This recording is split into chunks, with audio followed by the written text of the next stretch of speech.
Tudo bem, pessoal? Antes da gente começar a falar dos crimes contra a paz pública ou incolumidade pública, vou voltar um pouquinho e falar para vocês só de alguns outros tipos que existem nos crimes contra a família. Por quê? Para vocês futuramente conseguirem distinguir algumas situações que não são incomuns, tá? Que são muito comuns. O crime de bigamia. O que é o crime de bigamia? O artigo 235 fala assim: contrair alguém sendo casado, novo casamento. Gente, o casamento, ele é um instituto, um contrato social estabelecido entre duas pessoas que não possuem nenhum dos impedimentos previstos lá no 1250 e alguma coisa do Código Civil, tá? 1521. Então, gente, o que você precisa para casar? Para casar você tem que ser maior de 18 anos, ter capacidade plena, né? Não ser aí inimputável ou semi-imputável, não ter a sua capacidade de entendimento reduzida, né? Não ter nenhum tipo de deficiência mental incapacitante, porque hoje, com o Estatuto do Deficiente, a gente tem a possibilidade da pessoa portadora de necessidade. Tô abrindo a janela aqui, gente, só um pouquinho. A pessoa portadora de necessidade. Tem uma mosca voando aqui, daí tá me incomodando. Da pessoa portadora de necessidades especiais, ela poder contrair o matrimônio, né, normalmente. Porém, para você poder casar, você não pode ser casado anteriormente, tá? Por quê? Porque quando você decide casar com alguém, você faz uma habilitação para o casamento, tá? Então você tem que 30 dias antes da celebração do casamento no cartório de registro civil de pessoas naturais, você tem que ir lá e fazer essa habilitação, fazer esse cadastro, falar, olha, eu e fulano de tal queremos nos casar. Nesse período, o cartório vai expedir um edital, tá? E vai consultar nos outros cartórios do nosso país se você já foi casado com alguém ou se você ainda é casado com alguém, tá? E ao mesmo tempo vai ser expedido esse edital que vai ficar público ali na região onde vocês vão casar, a região onde se casa, onde se constituiu residência, tá? E para que isso aconteça, então, você não pode ter nenhum tipo de impedimento, não pode ter sido casado já, não pode ser parente, ascendente, descendente, né, em linha reta ou colateral com a pessoa até terceiro grau. E você também não pode ter não pode que ninguém apareça, digamos assim, né, que alguém apareça e diga que você não pode casar, né? O edital ele serve para isso, para tornar público aquele ato, tá? O que acontece, gente? Quem já é casado e não dissolveu essa união com o divórcio, antigamente existia a separação, né, antes de 2002, aí a separação convertia em divórcio, tá? Hoje não, hoje você faz diretamente o divórcio. A única coisa que você pode pedir hoje, antes de fazer o divórcio, é a separação de corpos, tá? Então existe essa possibilidade aí. Então você faz a habilitação e se você não quer mais manter esse casamento, você faz o divórcio, tá? Se você não fez o divórcio e você pretende casar com outra pessoa, casar no civil, com registro, tudo certinho, e você omite que você já é casado, tá? Que você já é casado no estrangeiro, que você já é casado lá no norte do Brasil e por um acaso não tem aí comunicação entre os cartórios, você comete o crime de bigamia, tá? Que é constituir uma nova união, um novo casamento, tá? Com alguém já casado.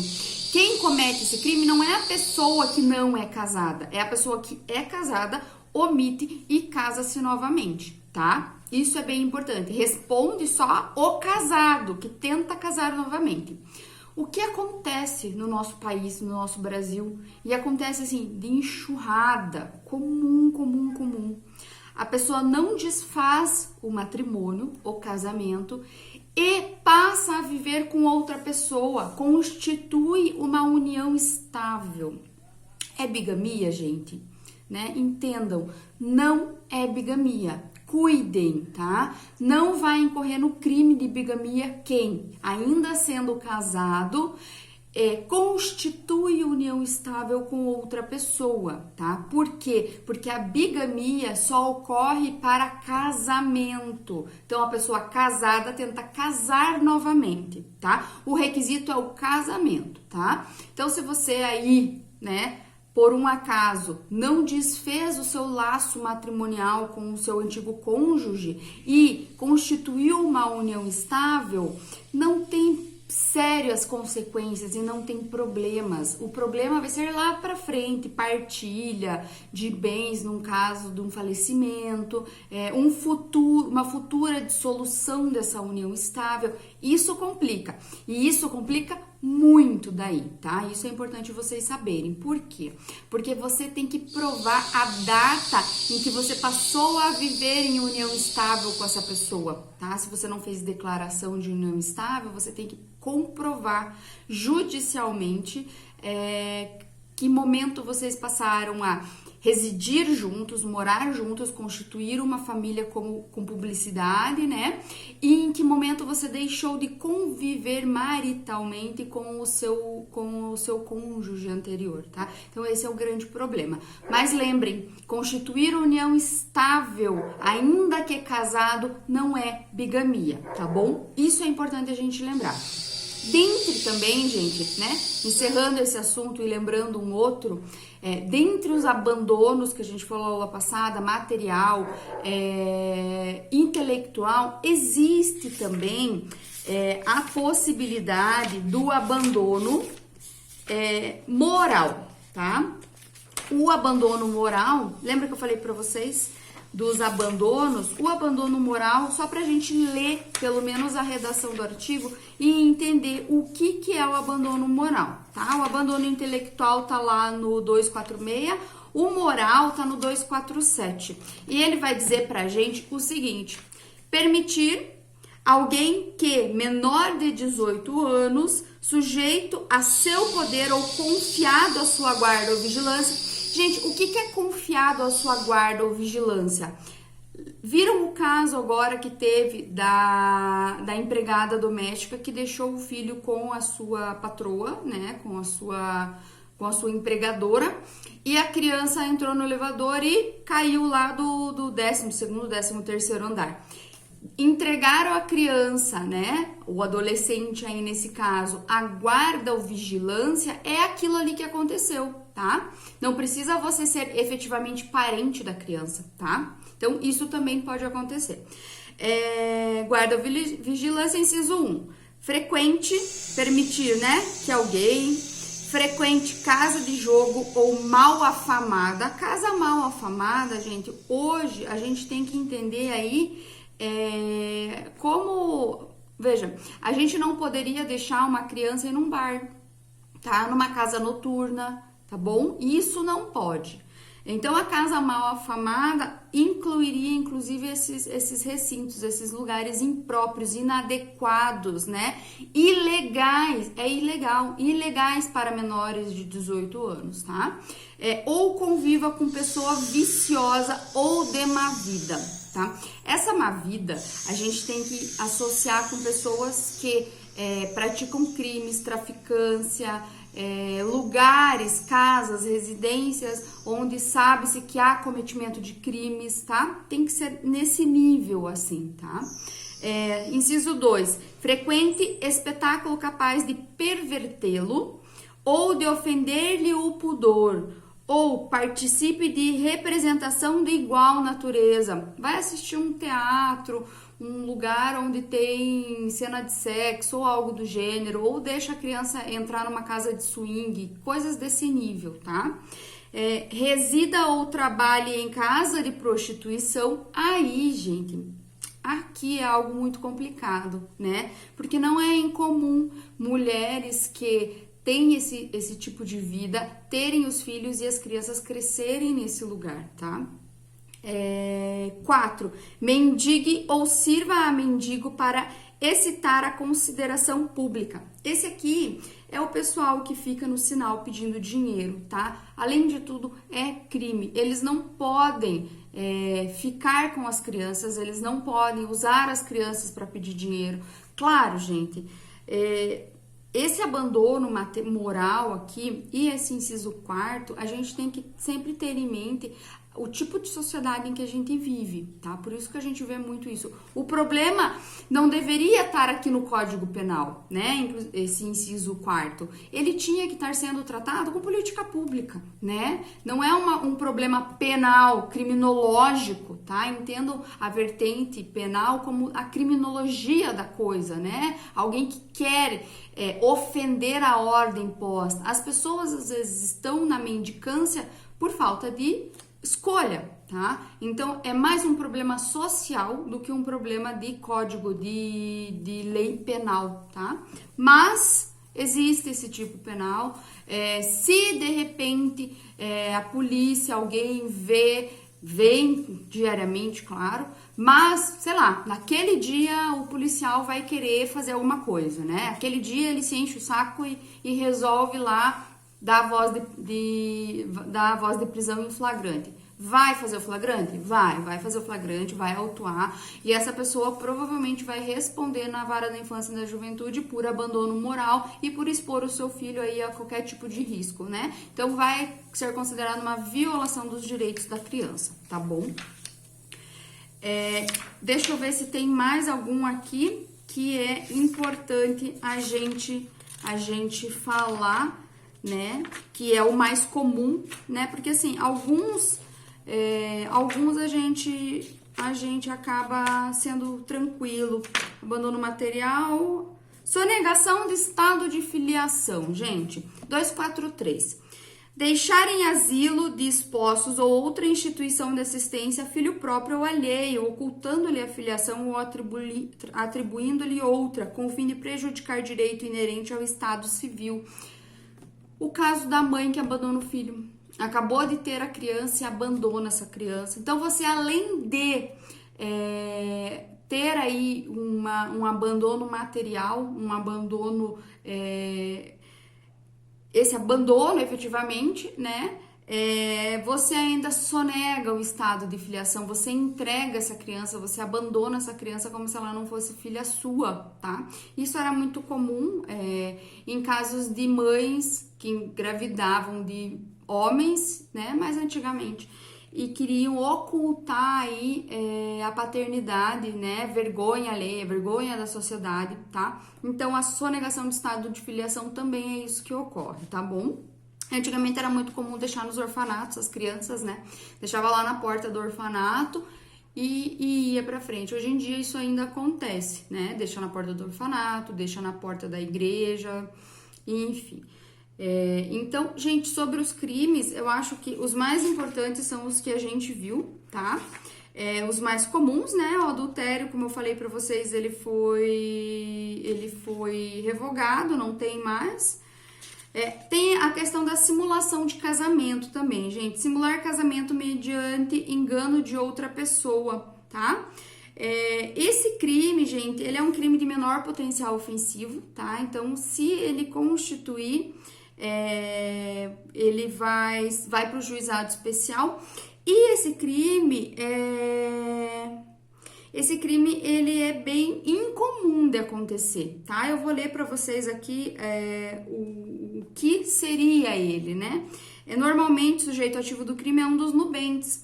Mas, ao contrário do que afirma Romão Fragoso, o delito pode existir sem que atue um dos contraentes como agente, afirma corretamente Noronha. Podem, aliás, ser o magistrado e o oficial do registro civil os autores, quando então os contraentes são enganados.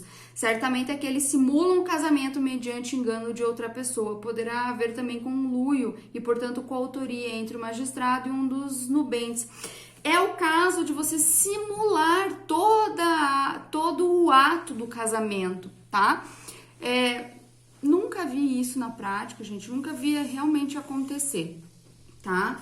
Não sei se, de repente, antigamente isso acontecia, por isso ele foi colocado no Código Penal. Lembrando que o nosso Código Penal é super antigo, né? Então, pode ser que isso antigamente acontecesse. Hoje...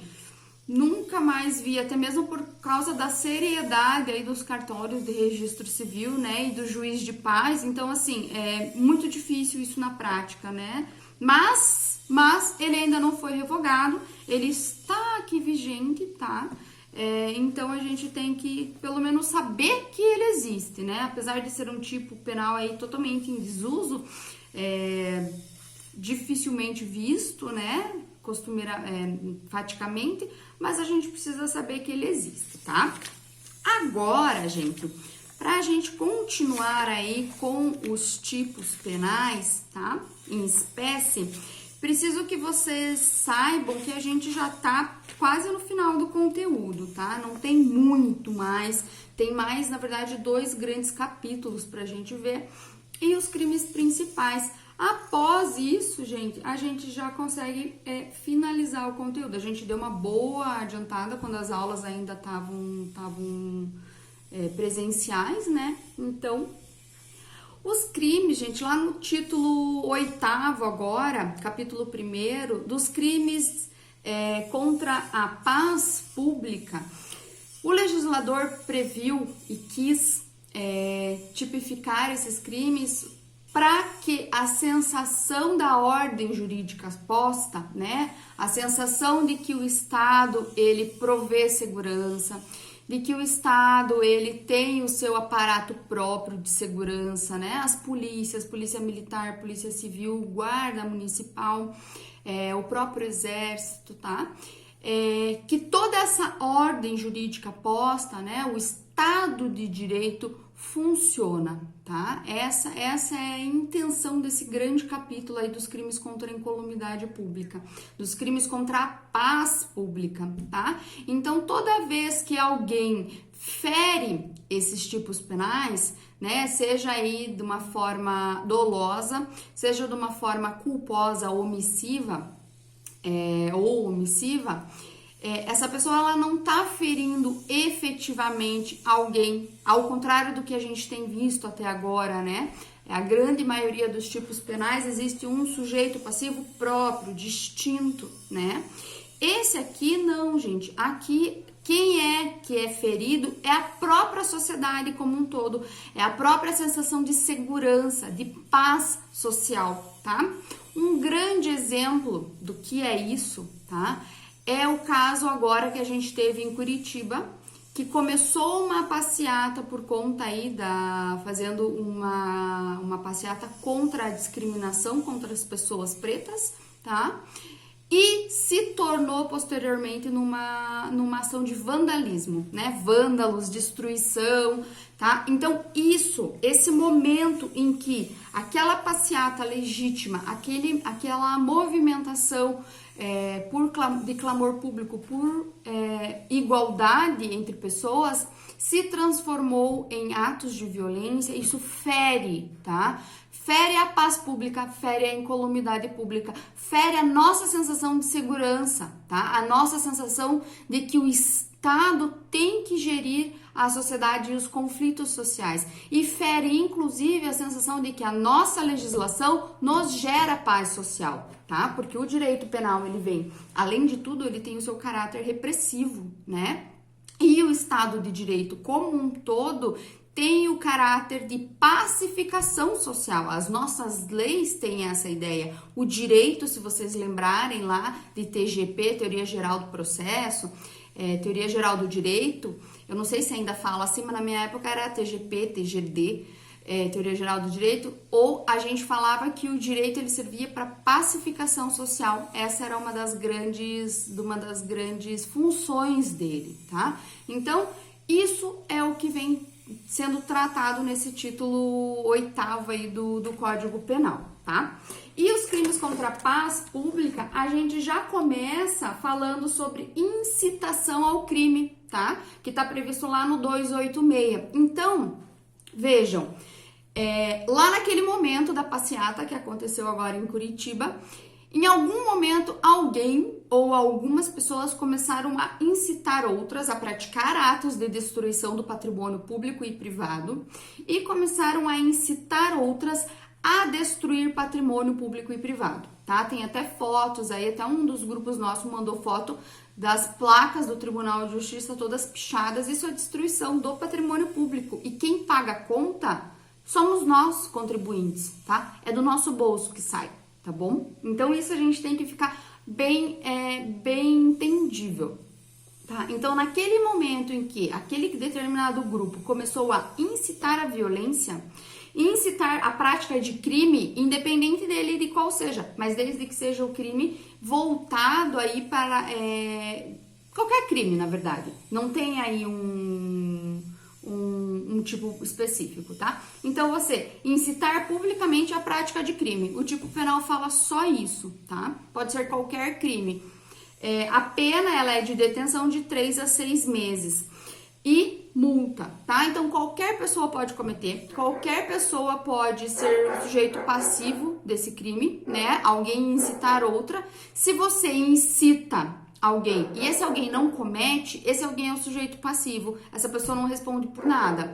Agora, quem incita e quem comete, aí eles vão ser partícipes, tá? Porque não coautores. Ele vai ser, o incitante vai ser coautor se ele efetivamente contribuir, ajudar, tá? Senão ele é partícipe no cometimento do outro crime que ele incitou a realização. Incitar, gente, vocês sempre lembrem, façam aí um paralelo com o crime de instigação ao suicídio, porque você incitar é você moralmente incentivar, é falar, vai, faz, né? Comete, quebra, tá? Então, são atos morais, tá bom? Então, não se cogita incitação. E não existe a modalidade culposa também, tá bom? Então, isso é bem importante que a gente saiba. Na próxima, vai ficar muito longo, gente. Eu não consigo fazer aula de 1 hora, porque eu não consigo fazer o upload pro YouTube para daí passar pro AVA, tá? Por isso que eu faço fracionado. Eu acho que quem grava aula, eu gravo no celular, porque é o que eu tenho. Eu acho que quem grava aula direto no webcam e já grava direto no YouTube, eu acho que deva conseguir fazer as aulas de 1 hora e fica mais fácil, mas eu realmente não consigo. Aí demora 1 dia para fazer o upload. Se eu fizer uma aula muito longa, leva 1 dia para fazer o upload do celular pro YouTube, tá? Então, assim, é inviável, né? Então, eu vou fracionando as aulas que fica até mais fácil para vocês. Vocês podem levantar, fazer um xixi, tomar um café, né? E a gente continua. No próximo, a gente vai já continuar com os próximos crimes, tá bom, gente?